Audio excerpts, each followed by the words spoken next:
मानहानि केस में ऋचा चड्ढा को जीत एक तरीके से मिल गई है और बॉम्बे हाई कोर्ट में दरअसल पायल घोष ने ऋचा चड्ढा से बाकायदा माफी भी मांगी। आपको यह बताते चले कि ऋचा चड्ढा ने पायल घोष के खिलाफ मानहानि का केस दर्ज करवाया था। ऋचा चड्ढा कहती है कि मैं बॉम्बे हाई कोर्ट की आभारी हूं जो बॉम्बे हाई कोर्ट में सुनवाई हुई और उसमें ऋचा चड्ढा को जीत मिली। दरअसल आपको बताते चले पायल घोष वो शख्स हैं, वो महिला हैं जिन्होंने अनुराग कश्यप पर आरोप लगाए थे और जब आरोप लगाए थे तो उस वक्त उन्होंने तमाम लोगों के नाम लिए थे कि सिर्फ मैं ही नहीं पीड़ित हूं, और भी तमाम लोग हैं जिनके साथ अनुराग कश्यप ने गलत व्यवहार किया है और उसी में एक नाम ऋचा चड्ढा का भी लिया गया था पायल घोष के जरिए। लेकिन ऋचा चड्ढा ने इसका विरोध जताया और इसको लेकर सीधे बॉम्बे हाईकोर्ट पहुंची थी। बॉम्बे हाईकोर्ट में जब पूरा मामला चला, दलीलें पेश की गई और उसके बाद ऋचा चड्ढा की जीत हुई है। मानहानि का केस दरअसल पायल घोष ने दर्ज किया था जिसमें ऋचा चड्ढा की जीत हुई है और ऐसे में ऋचा चड्ढा ने बाकायदा इसको लेकर कहा है कि मैं आभारी हूं बॉम्बे हाईकोर्ट की। दरअसल आपको यह बताते चलें ऋचा चड्ढा और पायल घोष और तो और, क्योंकि जब सुशांत सिंह का मामला चल रहा था उसमें जिस तरह से ड्रग्स का एंगल सामने आया उसी बीच एकाएक पायल घोष भी सामने आई। पायल घोष जब सामने आई तो उन्होंने ये कह दिया कि तकरीबन 5-6 साल पहले उनके साथ प्रताड़ना की गई थी और वो प्रताड़ना का शिकार हुई थी अनुराग कश्यप के जरिए। और तो और फिर उसके बाद तमाम तरह की बातें हुई। अनुराग ने अपना तर्क दिया और उन्होंने कहा कि इतने सालों के बाद कैसे याद आ रही है, और जब इन्हीं बातों का जिक्र हो रहा था तो पायल घोष ने तमाम अभिनेत्रियों का भी जिक्र किया था, तमाम अभिनेत्रियों का नाम लिया था जिसमें से एक ऋचा चड्ढा भी थी। हालांकि ऋचा चड्ढा ने कहा कि ये बदनाम करने की कोशिश की गई है और इसको लेकर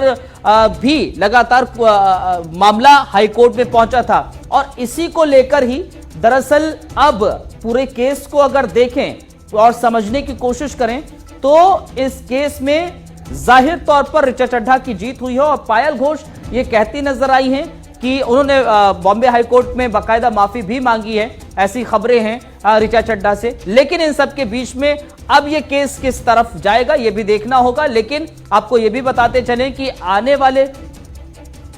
समय में क्या होगा। हकीम देशमुख हमारे साथ इस वक्त लाइव जुड़ गए। हकीम से समझने की कोशिश करते हैं कि आखिर मामले में क्या कुछ पेच फंसा हुआ था और क्या कुछ हुआ है। हकीम जरा बताइए पूरे मामले में क्या कुछ हुआ, बॉम्बे हाई कोर्ट में ऋचा चड्ढा की जीत कैसे हुई?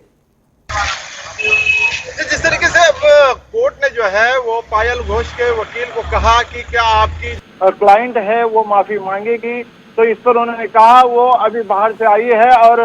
उनसे बात होगी। 3 बजे का समय मांगा गया। 3 बजे के बाद जो है वो पायल घोष ने अदालत में आकर के ऋचा चड्ढा से जो है वो माफी मांगी है कि जिस तरीके से उनका नाम जो है उछाला गया था, कहीं न कहीं उसके लिए वो माफी मांगती है। उन्होंने ये भी कहा था कि मैं महिलाओं की इज्जत करती हूँ और जिस तरीके से ऋचा चड्ढा की बात जब सामने आई तो उन्होंने कहा कि मैं उनकी फॉलोअर हूँ और मैं उनसे माफी मांगती हूँ। जी अब्दुल नबी। लेकिन एक और चीज है, माफी मांगती हूँ एक तरह से ऋचा चड्ढा की जीत है, लेकिन पायल घोष ने जो आरोप लगाए थे उसको लेकर अगर आगे देखा जाए इस केस में क्या बनता हुआ नजर आ रहा है और कौन कौन से ऐसे लोग हैं जो जिस पर पायल ने आरोप लगाए थे और क्या अभी और भी मामले हैं जो कोर्ट में हैं इस केस को लेकर? जी बिल्कुल, जिस तरीके से है बाकी माही गिल है या फिर जिस तरीके से हुमा कुरैशी की बात करते हैं, ये दोनों भी जो है वो अदालत जाने की तैयारी कर रही है। जिस तरीके से ऋचा चड्ढा ने जो है वो अदालत में जो है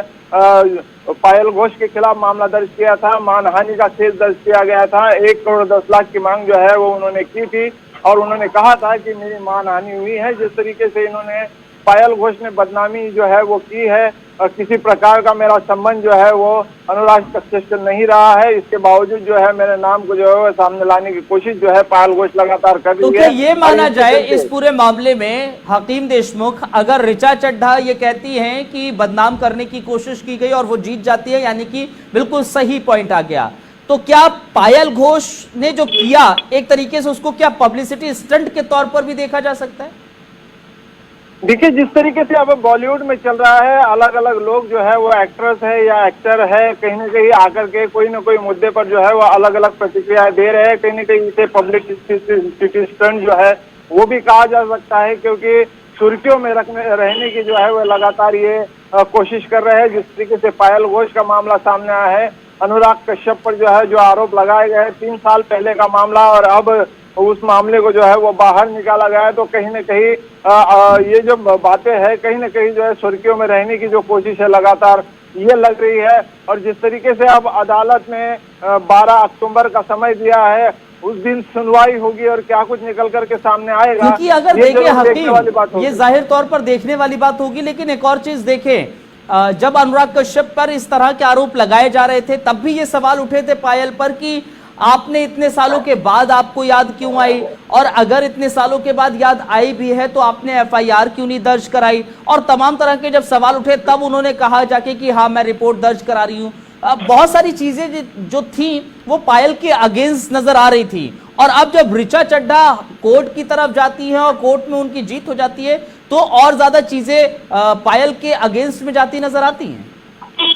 बिल्कुल, जिस तरीके से 3 साल का मामला है, इसमें से क्या कुछ निकल के आएगा ये तो देखने वाली बात होगी। लेकिन जिस तरीके से वकीलों से हमने संपर्क किया है, उनकी राय जानने की कोशिश की है, तो उन्होंने साफ तौर से कहा है कि मामले को बहुत देर हो चुकी है। जिस तरीके से आरोप लगाए जा रहे हैं तो कुछ पुख्ता सबूत या कुछ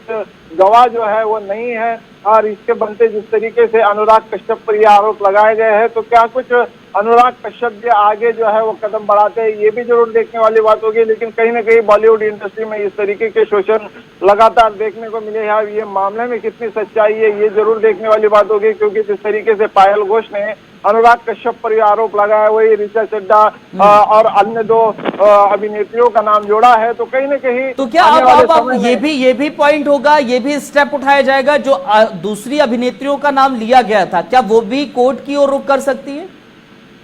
जी बिल्कुल, जिस तरीके से ऋचा चड्ढा ने जो है मानहानि का केस जो है वो दर्ज किया है, 1 करोड़ 10 लाख का केस दर्ज किया था, और इसके बाद जो है हुमा कुरैशी और अन्य जो अभिनेत्री है वो भी जो है वो अदालत का रुख कर सकती है, क्योंकि कहीं न कहीं उनके नाम भी जो है इसमें शामिल हुए हैं। और जिस तरीके से उनके वकीलों से हमने बात की है, तो कहीं न कहीं वो उनका भी मानना है कि आने वाले समय में इस तरीके की कार्रवाई के सामने वो जरूर जाएगी, और वो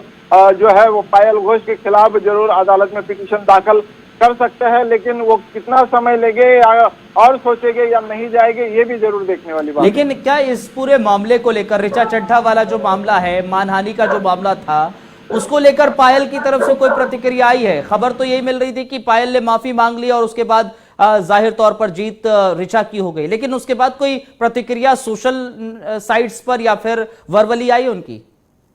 देखिए, जिस तरीके से अदालत में तो जो है वो पायल घोष ने माफी मांग ली थी, लेकिन जैसे ही वो अदालत के बाहर आई तो उनके तेवर कुछ अलग नजर आ रहे थे, और जिस तरीके से माफी मांगने के बाद की अदालत के बाहर किसी चलिए ठीक है, बहुत शुक्रिया।